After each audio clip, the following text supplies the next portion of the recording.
And we are back for Game of Thrones Season 8 Fixed, my fan fiction on what I would have done for Season 8. We have arrived at the final episode, the ending, and I should remind everyone that the rules of my little exercise are for me to get all of the characters back to where they ended up in the show. So let's see if I did it in a more satisfying manner. And so I would open the final episode on Dany's march. Bran and Sam are riding beside each other. Bran has white eyes, and then returns.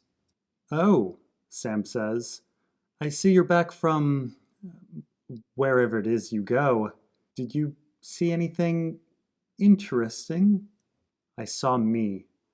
"Ah, yes," Sam would say, though he's clearly confused. I'm sorry, did you say you?" It was all different this time. I saw hundreds of myself. The past, the present, the future. Young Brans, old Brans, sickly ones, walking ones. Some were climbing, fighting, flying, ruling. There were ones with power beyond my imagination, and they all stared back at me, 1,000 eyes, and one. "I don't really follow. Do you lament, Sam Tarly?" "Well, yes, we all regret things." "Tell me." "Well, sometimes I ask myself if I could have been closer with my father. Could I have protected Pip, Gren, Ed? Could I have saved Gilly? What if the ink isn't dry? What if you could go back and do things differently? Would you?" I don't know. When I was young, I used to play Cyvasse with my sister. She was far better than I was. Sometimes she would let me take a move back. Only in 3 moves, things would be even worse for me. Bran nods, thinking. Also, if I went back, wouldn't I change? Wouldn't I be a different me? I think I am a different me. I'm sorry? I don't think I'm the first Brandon Stark to go through all of this. I think hundreds of Brandons journeyed to that tree before me, and hundreds of Brandons lamented. "Oh," Sam says, not fully grasping what Bran means. "This will never stop." "Bran, I cannot speak for those other Brans, if they even exist. The only Bran I know is the one in front of me. A man who is brave and knowledgeable. He's a man who cares about the people around him. Now. Right now. If we live through this, we don't need to rue the past. We can work together to build a present. For everyone, highborn and small folk alike. That's what I hope for little Sam." Bran nods and then goes back to thinking. We then cut back to the Blackwater and the coming battle. Yara is on the deck with Theon. People are racing in all different directions. It's chaotic. "Get to shore," she commands Theon. "Take command of whatever forces we've brought over." He runs off. Yara then turns and heads to the side of the ship. She sees an enemy Ironborn ship heading straight towards them. "Everyone, prepare to be boarded. Hold on to something. They're going to ram us." The deck is filled with followers of the Lord of Light, who each grab the railing of the ship and squat low, preparing for impact. Each also holds a spear, and as Yara squats down as well, she notices the tips of all of the spears. They're all dragonglass. "Dragonglass," she mumbles. Oh no. The enemy ship rams with a crash. People are thrown about. Ironborn come pouring onto the deck of the Silence. The Lord of Light followers jump up into combat with the Ironborn, striking and parrying. A dragonglass spear thrusts into an Ironborn soldier and shatters on his armor without piercing him. The R'hllor follower is quickly killed by that Ironborn. Another follower's spear is shattered with a parry. He is killed. Another, the same. The other decks of the other ships are similar, dragonglass falling to steel. Euron's Ironborn are rapidly overpowering the crews of the ships. It's an absolute slaughter. We cut to Theon and a small crew of Ironborn heading to the shore in a small boat as bodies rain down all around them. And we go back to Yara, barely able to fend off 3 Ironborn at once. She's overwhelmed and in trouble, so she flees to the side of the ship and jumps off into the water. Off on another ship, Euron is in the middle of battle while the Hound is still tied to the mast. After disposing of his opponent, Euron sees Yara swimming for shore. He laughs, takes off his shirt, and dives into the water after her. Meanwhile, Varys, the Prince of Dorne, and the Bridge Priestess watch the battle on the south side of the river. The priestess is chanting, annoyingly, in an unintelligible tongue over the sound of slaughter. "I don't know which is worse," the Prince of Dorne says. "Listening to her demon chants or being stuck on this side of the river. Impotent." "Ah, but you know much of impotence, yes, Spider?" Varys shakes his head. It's been so long since a eunuch joke. I'd almost forgotten my predicament." "What happened to you? You don't have the look of an unsullied." "They happened to me." Varys nods over to the Bridge Priestess. She stops. "The sorcerer who cut you was not a follower of the Lord of Light." "No, he wasn't. But like you, he was a fanatic. Red gods, drowned gods, children of Bacalon, they're all the same. Empty justifications to do whatever one pleases. Or to trick men into dying in war. The three watch a man get beheaded on the deck of a ship. Do you believe the voice you heard was a trick?" "You heard a voice?" asked the Prince of Dorne. "Did it have anything enlightened to say?" "It was a jest, of the darkest sort. Likes Masverdigan." "High Valyrian? To bring peace? Is that correct?" "As I said, a bad joke." "It was no joke. All of our experiences, even the horrific ones, are all part of R'hllor's plan. His plan for peace." They watch as a ship goes up in flames. "And what an excellent job he's doing." We then cut to Cersei. She's made it to her chambers, and she's huddled on the ground. She's audibly weeping. Jaime runs in, panicked. "Cersei," he says. He goes to her, kneels, and embraces her from behind. He then looks down and sees that he's knelt in a pool of blood. He leans over and sees that Cersei's hands, her whole body, are covered in blood, and she's holding something. It's a baby. Blue. Dead. "She was our last hope," Cersei says. Cersei's neck is heavily bruised, a dark purple. "She was what this was all for. All the hardships, all the wars, all the deaths." Jaime looks sad at first, and then his look goes firm. "No," he says. "It was for us. It was always for us." He stands and heads to the window to look out over King's Landing. To his left, he sees the Ironborn ships on the Blackwater clashing, many aflame now. To his right, he sees the storm moving in. We need to leave. For where? It doesn't matter. Not here. Death is coming, and I don't mean the dead. This city is going to be a pyre. Daenerys isn't going to kill 500,000 people. No, she won't. Her father will. We then cut to the Night King, looking down on King's Landing. He sees the clash on the river and the smattering of forces that have made it to the city's side. The Night King gestures to a Lieutenant White Walker. That lieutenant begins riding towards the river with a legion of dead walking around him. With them walks the crippled Viserion, unable to fly. The Night King himself begins heading towards the city, the rest of the army following him. Where they walk, wind and snow seem to follow. We then cut to Theon on the shore. Various Reachers, Dornish, and R'hllor followers are there. "Form up! Form up!" he yells, taking control. The group is at first disorganized, but begins getting into lines. "Dragonglass!" he yells, pulling steel from a soldier's hand. "Only use dragonglass, and if you have no dragonglass, arm yourself with a torch. Fire!" He passes a group of Lord of Light followers who ignite their swords like Beric Dondarrion would. Theon nods with approval. He stops in front of two Reacher boys, young, the ages of the Miller's boys. Their swords are steel. Theon pulls two dragonglass daggers from his belt and hands them to them. He looks in the distance and only sees a snowy storm approaching. Except in that storm, he sees the blue fire of Viserion. We then cut to the walls of King's Landing, where guards look out on the approaching army and storm. "Ready the catapults!" a soldier yells.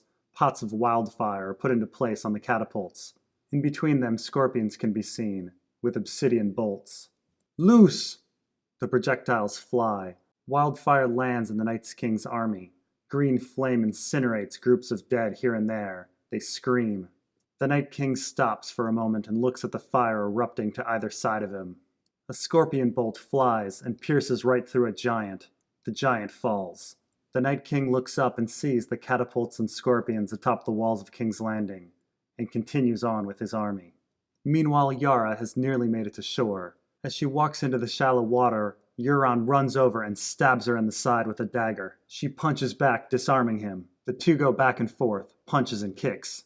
You shouldn't have come, Euron says in the middle of the fight.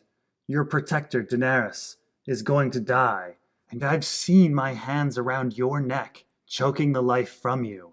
He lands a solid punch to Yara's face and she falls into the water. Euron grabs her head and lifts it up. You see that fleet? Yara is forced to look at the battle in the river. You've lost. I control the seas and the rivers. The armies of Westeros are spent. They're done. I am their king now. Yara forces her head back, headbutting Euron. He stumbles backward. She sweeps Euron's legs, gets on top of Euron, and plunges his head below water. Tell it to the drowned god, she says. Euron struggles and struggles, and then stops. He is drowned. Yara releases the body and lets it float. She sits in the river next to the body, exhausted, bleeding, looking over to shore. Fog and snow have overtaken the army there. We then cut to Jaime and Cersei in the tunnels beneath the Red Keep. The Kingsguard are with them, each holding torches. Cersei is limping and moving very slowly. Jaime is assisting her. I don't understand. Qyburn had found Aerys' wildfire. Qyburn found a single stash. The Mad King had hundreds hidden, enough to destroy the entire city. You were lucky your stunt with the Sept didn't ignite them all. Very lucky. Did Robert know? Over the years, some barrels would be discovered here and there. He eventually assigned Janis Slynt to deal with the matter, but he was not the most motivated individual, and then Tyrion had him sent to the Wall. Where are we going? I hired a smuggler in White Harbor to take me to a hidden cove beneath the keep. Tyrion had used it before. With all the chaos on the Blackwater, we should be able to slip by. They exit onto the rocks to find that no boat is waiting for them after all. Off in the distance, they see ships battling at the mouth of the Blackwater. He fled? Jaime says, puzzled. That's queer. I hadn't even paid him yet. She took it, Cersei says. Who? Arya Stark. She was here? Yes, but with your face. Jaime looks skeptical. It doesn't matter. We need another path out. The Iron Gate, sir. It's the farthest from battle. Aye, let's hope we can get there before the dead. We then cut to Theon and the army on the riverbank, in the middle of a snowstorm now. The men have created a shield wall, and there's an eerie calm. That calm is suddenly broken as dead men come leaping from the fog. We go into battle, flaming swords slashing to either side of Theon. White after white is cut down, but still, the living are losing. It's all becoming overwhelming, and the living are getting pushed back. We cut to soldiers at the back of the pack, stepping into the water, some falling over into the shallow water, others drowning in their heavy armor. Theon sees Viserion there in the storm. He blasts a blue flame at a section of soldiers. Some burn, others run backward into the river. Viserion then turns and focuses on Theon. Suddenly, he hears the sound of trumpets. It's not trumpets, though. It's armored elephants. From upriver, the elephants Yara and Theon stole from the Golden Company come barreling into the army of the dead. We cut to Davos and Gendry atop two of them. The stampede tramples the dead left and right. One knocks right into Viserion, making him lose his balance. The dragon fights back, though, and blasts fire off in all directions. Several elephants are set aflame. Theon, though, uses the opportunity to run over to the distracted dragon. He pulls his bow from his back and looses a dragonglass arrow into its eye. The dragon falls. We next cut back to Yara sitting in the river. Clashing ships are behind her, and many of the living forces have retreated into the shallow waters with her. She watches as elephants trample the army of the dead in front of the army of the living. But then, beside her, Euron lifts his head from the water. His eyes are blue. He grabs Yara by the neck and pulls her under. We cut back to Theon, who is knee-high in water himself. Despite the elephants, the army of the dead is still coming, and they're being replenished by the fallen soldiers. Theon sees the two Reacher boys from earlier. They are being attacked by several dead and are both up to their chests in water. Theon rushes over to fight off the dead, and then he proceeds to cut off the boys' armor. Swim, he tells them. The boys swim away to safety just as a pack of dead men overwhelm Theon. Theon is last seen getting pulled under by them. We cut to Yara emerging from the river with an undead Euron.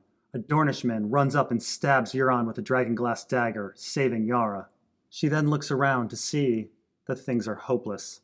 The elephants are being swarmed and being pulled down by the dead. What few living soldiers are left have been pushed into the river. Meanwhile, the Night King and his army have made it to the walls of King's Landing.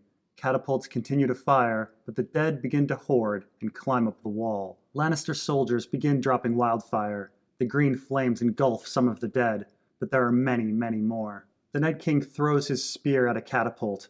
It shreds it to pieces. Another White Walker does the same to another, and another.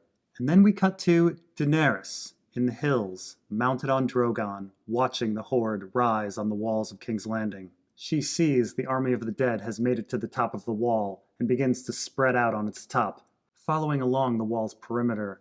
The Lannister army begins abandoning their posts one by one. The catapults and scorpions go unmanned. Daenerys sees her window and makes her move. She flies down to the Blackwater River first, blasting fire on the Iron Fleet. Iron Men rush to the scorpions on board to try to get them operational, but it's far too late. The ships, those that aren't already aflame, go up. The Hound, tied to the mast, watches helplessly as dragonfire comes down the river towards him. He cringes and is engulfed by fire. After completing the line of ships, Daenerys turns and comes up the side of the riverbank, burning the dead there. We get a shot of Yara, Davos, and Gendry in the shallow of the river, looking on as flames engulf their dead foes behind them and in front of them. Meanwhile at the city, the army of the dead has made it over the wall. The dead open the gates, and the Night King and his horde begin marching through. Some soldiers haplessly try to fight the horde and die, most others flee. Daenerys and Drogon move on to a section of the wall where the dead have overtaken the Lannister guards. She begins burning the dead at the top of the wall, along with the scorpions there. However, we also get a shot of the wildfire pots for the catapults. Suddenly, a section of wall bursts into green flames, shooting brick in every direction. We next cut to Cersei, Jaime, and their Kingsguard, now on the streets of King's Landing. They're going as fast as they can to the Iron Gate, but then the green explosion appears in the distance. They stop and gape. Back with Daenerys, she stops for a moment and lands on the roof of a sept, not fully understanding what just happened. She looks at the hole in the wall left by the explosion. It's quickly filling with dead. They're pouring into the city. She then looks to the next scorpion, again unmanned and swarmed with dead. She takes to the air and releases flame. A green explosion occurs again. The section of wall is obliterated. She does it again. A green flame explosion. Again, a green flame explosion. We cut back to Jaime and Cersei, looking at the chain of green bursts as Dany makes her way around the wall. Boom, boom, boom. The two stop and simply hold each other. We next cut to the Night King, well into the city now. Slaughter is all around them. Soldiers, men, women, all being torn apart. We also see White Walkers exiting homes. In their arms, they have babies. The Night King turns to the sky and sees Daenerys destroying scorpions and the green bursts of flame. A White Walker hands him a spear. He aims and throws. The spear nicks Drogon's wing. The dragon stumbles in the air, but Dany is still able to fly. She turns and sees the Night King.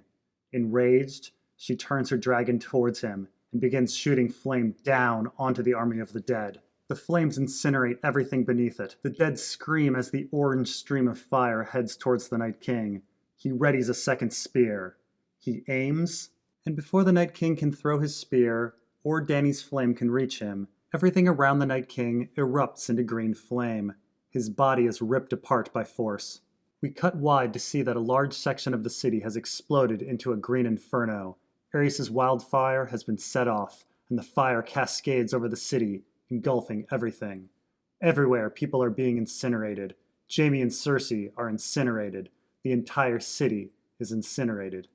Yara, Davos, and Gendry watch in shock. Varys, the Prince of Dorne, and the Bridge Priestess watch in shock. But they all see, flying over the city, a dragon. We cut to the Prince of Dorne. "Daenerys has won," he mumbles. He turns.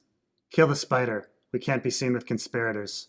"Wait," Varys says, but a Dornishman slits his throat before he can say any more. We next cut back to the hills of King's Landing and a view of the burning city, a mix of orange and green flames. After some time, a horse rides up, and we pan up to see that it's Jon Snow. It snows ash as Jon slowly rides down to the city walls. He sees Drogon fly down into the city where the Red Keep once stood. He rides across a plain of ash. Everything is gone. It's desolate. Finally, Jon makes it to where the Red Keep once stood. The throne room is now open to the sky. The Iron Throne is there, and sitting in it, naked, is Daenerys. "We did it, Jon," she says. "We won." She approaches him and takes his face into her hands and kisses him. He kisses her back. He breaks from her and whispers, "You burned them all?" Dany frowns. "The Night King needed to be stopped, Jon. Still, I think it's all for the best. Now we can start a new kingdom. In the name of Daenerys of House Targaryen, first of her name, Queen of the Rhoynar, the Andals, and the First Men, Lady of the Seven Kingdoms and Protector of the Realm." "It sounds nice when you say it," Daenerys says with a smile. "I, Jon Snow, the bastard of Winterfell and Warden of the North." He pauses, looking at her. Tears begin to well in his eyes. Dany looks confused. "Hereby sentence you to die." And then Jon stabs her. Dany falls to the earth, and after a little bit of time, we hear Drogon scream. He appears over the throne room, absolutely enraged, and shoots fire into the sky. He looks down at Jon Snow back at him, frozen in fear. Drogon breathes in and breathes fire down on everything. Jon is engulfed in flames. Drogon snatches Dany's dead body and takes to the sky. We then cut to Yara, Davos, and Gendry riding through the desolate city. They see Drogon flying away and look at each other. They ride to the throne room and find there, on the floor, Jon Snow, alive, sitting naked. "What did you do?" asks Yara. We fade to black, and our next scene is much later. The Dragon Pit. "Lords and ladies of Westeros," says Tyrion, "let us convene our great council of the Seven Kingdoms. I welcome Lord Edmure of House Tully of the Riverlands, Lord Gendry of House Baratheon of the Stormlands, Lord Robin of House Arryn, Lord Jon of House Royce of the Vale, Lady Sansa and Brandon of House Stark of the North, Lord Samwell of House Tarly, Lord Simon of House Fossaway of the Reach, Prince Manfrey of House Martell of Dorne, and Lady Yara of..." "That's Queen Yara." "Yes, well, perhaps this council will settle that prickly issue. We are also joined by Grey Worm, representing the Dothraki and Unsullied forces who have camped here in the hills of King's Landing." "And why are you still here in Westeros?" asks Edmure. "We demand enough ships to carry us to Essos, as well as the execution of Jon Snow for the murder of Daenerys Stormborn." "That seems quite reasonable." "Uncle!" screams Sansa. "Jon Snow's life is not negotiable." "I'm not releasing Jon Snow so easily," says Yara.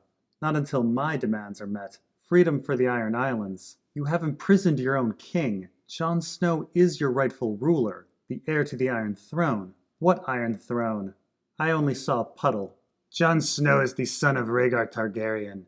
He tossed Elia Martell aside and allowed her to be raped and murdered. Why should I support this bastard?" "You Dornish with your long memories and short tempers. When will you let these vendettas end?" "Don't start with me, Lannister." "I have to agree with the Dornishmen. Why should I support a boy who brought agony to my sister every day of her life?" "Because he's your rightful king," Bronze Jon would yell. Bran and Sam would sit and look at each of the arguing lords. "It will never stop. We will war forever," says Sam Tarly. "Won't we?" Bran says nothing for a long while and watches them bicker. And then suddenly Bran's eyes would go white from skin changing, and we would be back in time. Back at the wall, with the Stark and the baby. "No, I won't do it," says the Stark. "This is wrong. We keep fighting." He would say it again firmly. "We keep fighting." We are back in the present with the arguing lords. "We will battle until the last man," declares the Dornish prince. "The North remembers," declares Sansa. "Our fight for independence never dies," yells Yara Greyjoy. "R'hllor will purify you all," says Gendry Baratheon. Bran looks distressed, until finally he mutters, "We have to give him up. For peace." We would be back in the past at the wall. "We have to give him up. For peace," Bran would whisper. The Stark would look troubled, indecisive. In the present, Bran would then speak up. "We will give up Jon Snow." Everyone in the circle goes silent with Bran's interjection. "What?" Sansa asks, incredulous. "Jon Snow murdered the queen." "Jon Snow is your brother." "Cousin, really, but it makes no matter. There must be justice." "So we execute him," says Grey Worm.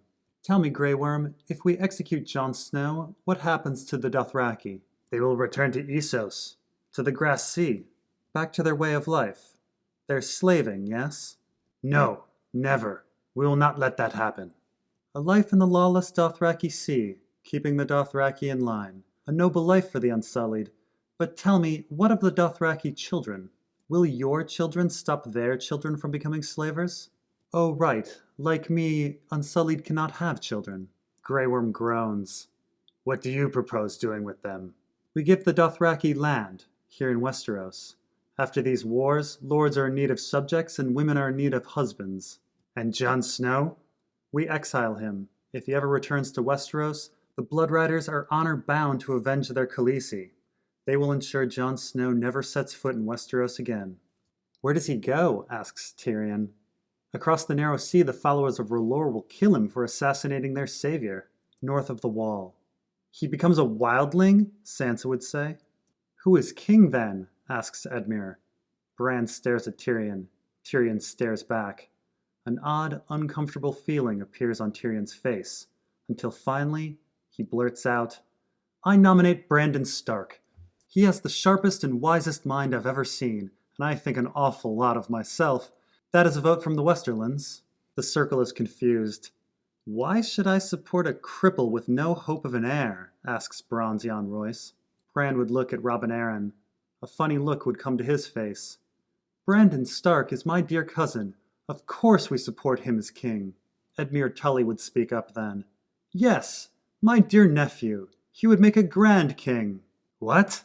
Why should Dorne, the Dornish prince would first speak before finishing, not be part of this wonderful alliance? I can think of no one better. Brandon Stark. The Iron Islands proudly stand behind Brandon Stark. Brandon King.